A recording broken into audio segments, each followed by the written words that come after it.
The sun was already high in the sky, casting golden beams through the tall glass windows of the tallest building in the city, Skyline Towers, the headquarters of billionaire CEO David Mensa, one of the richest and most feared men in the business world. Everyone inside moved fast, talked fast, and worked even faster, afraid of disappointing the man on the top floor. David was known for being brilliant, but also cold, a man with no time for foolishness. But that morning, something unusual happened. As the security guards argued with a tiny figure at the front desk, people began to stare. A little girl, barefoot and wearing a faded orange dress too big for her, clutched a folded paper in her small hand. Her hair was uncombed, her eyes red like she had been crying for hours. She was only 6 years old. "Please, sir, please let me see the boss," she said in her tiny, trembling voice. One of the guards frowned. "Little girl, this is not a place for playing. Go home."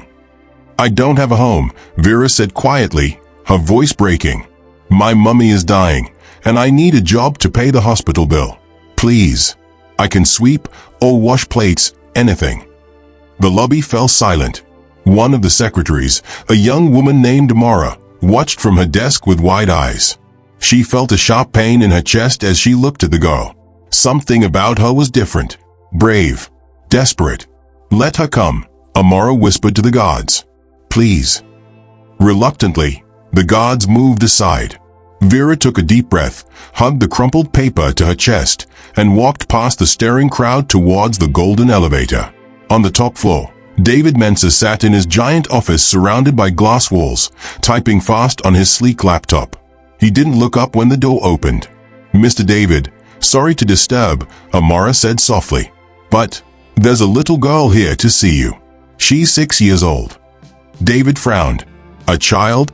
Who let her up here?" "I did," Amara said, trembling a little. Before he could speak, a tiny voice said, "Please, sir, I just want to work." David looked up sharply. There she stood, Vera, her small leg shaking, her dress dusty, holding up a paper that said in big, shaky letters, "Please let me work. My mummy is dying." David blinked, confused. "What is this?" he asked, standing up. Vera stepped forward. "I need 50,000 naira to pay for the hospital bill. Mummy is very sick. The doctor said if I don't bring the money today, they will stop treating her." "Where's your father?" David asked. "I don't have one," Vera replied, tears spilling down her cheeks. "Please, sir, I can work. I can wash your car. I can clean your office. Please don't say no." David stared at her. For a man who had built empires and crushed competitors, this was the first time in years something touched his heart so deeply. But he didn't show it. He walked slowly around his table and knelt beside Vera. "You walked all the way here alone?" he asked gently. Vera nodded. "From the hospital. It's far, but I had to try." David took a deep breath. "Okay, what's your name?" "Vera, sir." "All right, Vera," David said, trying to stay calm.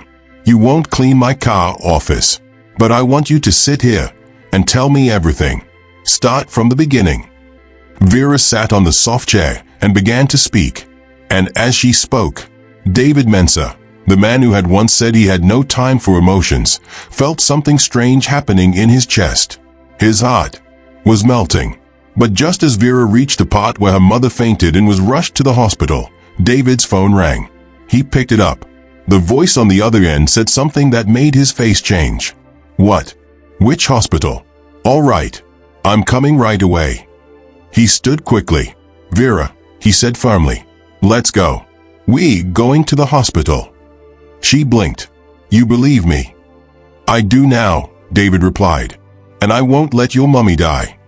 He picked up his car keys, gently took Vera's hand, and together they rushed out of the office. David's black Mercedes Jeep screeched to a stop in front of City General Hospital. He jumped down, gently carrying Vera in his arms because her legs were too tired from walking such a long distance that morning. Her tiny head rested on his shoulder as they rushed into the emergency ward. The nurses at the reception desk looked up, confused to see the powerful billionaire CEO walking in with a poor, dusty little girl in his arms. This girl's mother, her name is what again? David asked, lowering Vera to her feet. Vera wiped her tears. Grace. My mummy's name is Grace Okafor. She's in bed 14. She was coughing blood last night. David turned to the nurse. Take me there. Now. The nurse nodded quickly and led them down the long corridor. When they entered the small ward, David's heart dropped. There she was, Grace, a slim, dark-skinned woman lying on the narrow hospital bed. Her eyes were closed. A tube ran from her arm to a nearly empty full bag. She looked pale, weak, and almost lifeless. Vera ran to her side. Mummy. Mummy, I came back. I brought help. Grace's eyelids fluttered weakly. Vera, she whispered. Her voice was barely a sound. Yes, Mummy, I'm here, Vera cried, holding her hand tightly. Don't go, please. I met a big man. He said he will help us. David walked closer, unable to speak for a moment. He had seen suffering before, in the news, in the streets, but never this close.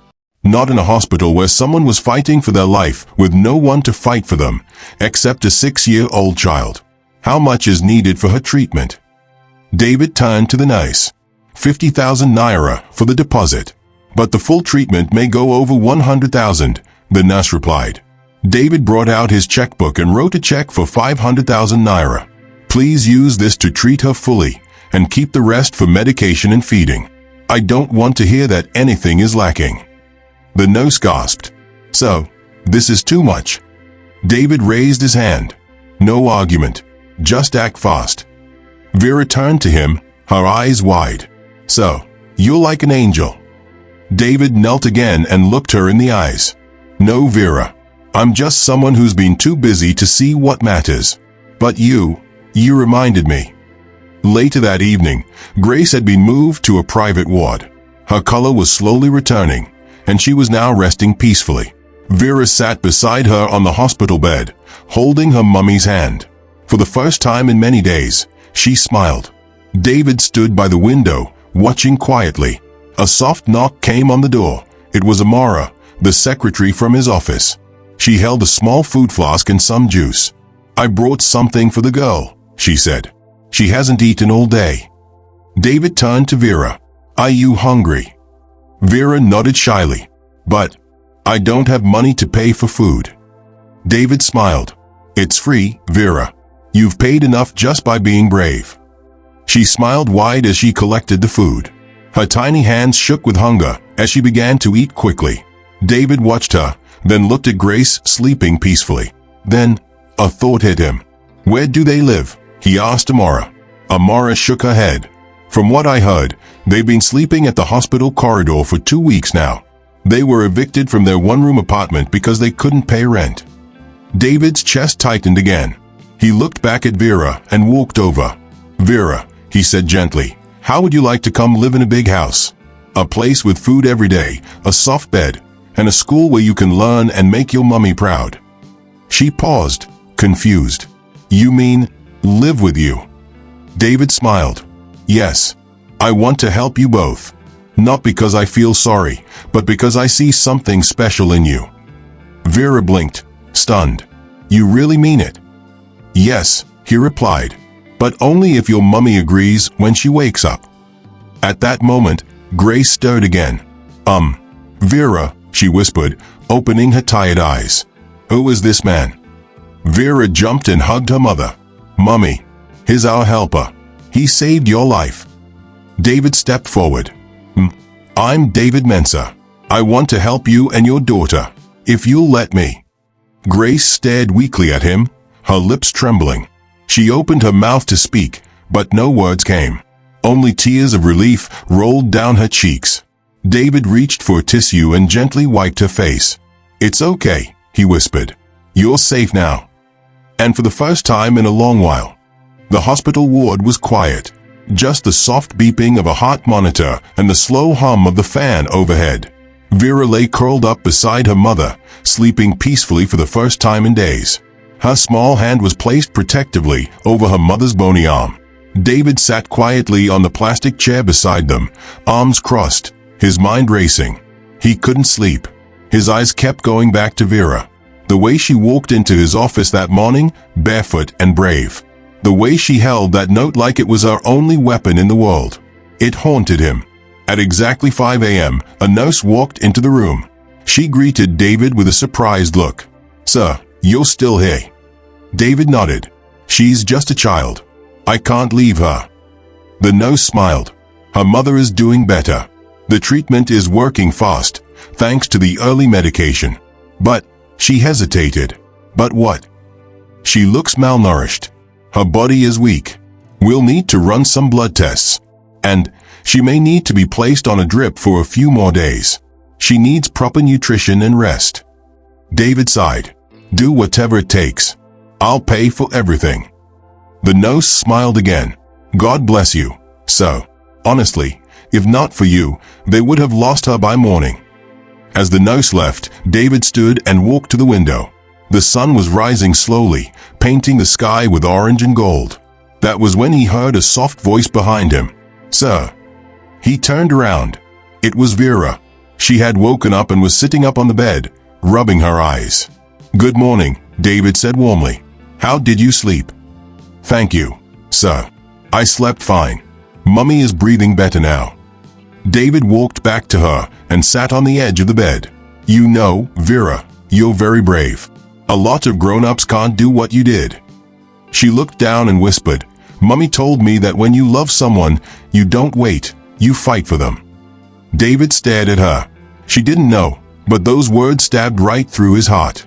He remembered his younger sister, Hope. She had died when he was just a teenager. She was 7 years old, only 1 year older than Vera. She had cancer, and David had promised to save her. But he was too young, too helpless. There was no one to beg for help, no billionaire to walk in and pay the bills. He couldn't save her. He stood up and walked out of the room. Outside, he leaned on the wall and closed his eyes, fighting the memory. He hadn't cried in 15 years, but now his eyes burned. A nurse walked past. "Sir, are you okay?" He nodded quickly and wiped his eyes. "Yes, just tired." Later that morning, David made a few calls. First, he arranged a private room for Vera's mother. Then he called his personal assistant. "Go to the market and get some clothes and shoes for a 6-year-old girl. New ones. And food, proper food. Not junk. We'll send them to the hospital." "Yes, sir." "And after that, call the HR department. Tell them I'm bringing someone new into my house." "Into your house, sir?" "Yes. Her name is Vera." The PA was quiet for a moment, then replied, "Understood, sir." By afternoon, Vera's mother opened her eyes fully. She was weak, but smiling. She looked at her daughter and whispered, "You found help." Vera nodded proudly and pointed at David. "That's him. He's our angel." The woman blinked and whispered, "Thank you, sir. My name is Blessing. I don't know what to say." "You don't have to say anything," David replied gently. "Just rest. You have a very special daughter." Suddenly, Vera's small voice piped up. "Sir, can I still work for you?" David chuckled. "No, Vera. You won't work for me." She looked confused. "I won't." He smiled and bent down to her eye level. "No. You'll live with me. I want you and your mummy to come stay in my house. You'll go to the best school. And your mummy will rest until she's strong again." Vera's eyes widened. "Really? But we are poor." David smiled. "I don't care about that. You're family now." Vera threw her tiny arms around his neck and hugged him tight. David closed his eyes and whispered one name in his heart. Hope. Maybe this was his second chance to save the sister he couldn't save. 3 weeks later, the grand gates of David Mensa's mansion opened slowly as a black SUV rolled in. Inside the car, Grace, dressed in a clean gown with her hair neatly packed, sat quietly, her heart beating fast. Beside her was Vera, grinning from ear to ear, wearing a pink dress and new black shoes. They both looked out of the window in shock. The house was like a palace. A fountain stood in the middle of the driveway, flowers of all colors danced in the breeze, and a team of maids lined up to welcome them. David stepped out first and opened the door for them himself. "Welcome home," he said warmly. Grace stepped out slowly, still feeling unsure. "Are you sure we belong here?" she whispered. David looked at her, his eyes soft. You do now. Both of you. Vera held her mummy's hand tightly and smiled. Mummy, this is our new house. Isn't it beautiful? Grace nodded, still too overwhelmed to speak. That night, Grace stood on the balcony of her new room, watching the stars. She was dressed in a silk robe that one of the maids gave her. Vera had eaten rice and chicken, bathed, and fallen asleep peacefully in her soft bed. David joined her quietly. You've been standing here for a long time, he said. I'm just thinking, she replied, about how fast life changed. David folded his arms. Sometimes, life surprises us in ways we never expect. She looked at him. Why are you doing all this for us? You're rich, powerful. You didn't have to. David smiled. The day your daughter walked into my office, she reminded me that money means nothing if you have no one to care for. I was successful, but empty. Vera brought light into my life. And you brought peace. Grace turned away, embarrassed. I'm just a poor single mother. David gently turned her back to face him. Don't say that again. You're strong. You're beautiful. And you're everything I didn't know I needed. Tears filled Grace's eyes. David. He stepped closer, holding her hands. Grace, I've grown to care for you. Deeply. I want to be more than the man who helped you once. I want to be the man who stays by your side, if you'll let me. Grace gasped, unable to hold back her emotions. You really mean that? David nodded. With all my heart. She nodded slowly. Then, yes. David smiled and hugged her, holding her gently under the stars. From the window, little Vera peeked and smiled.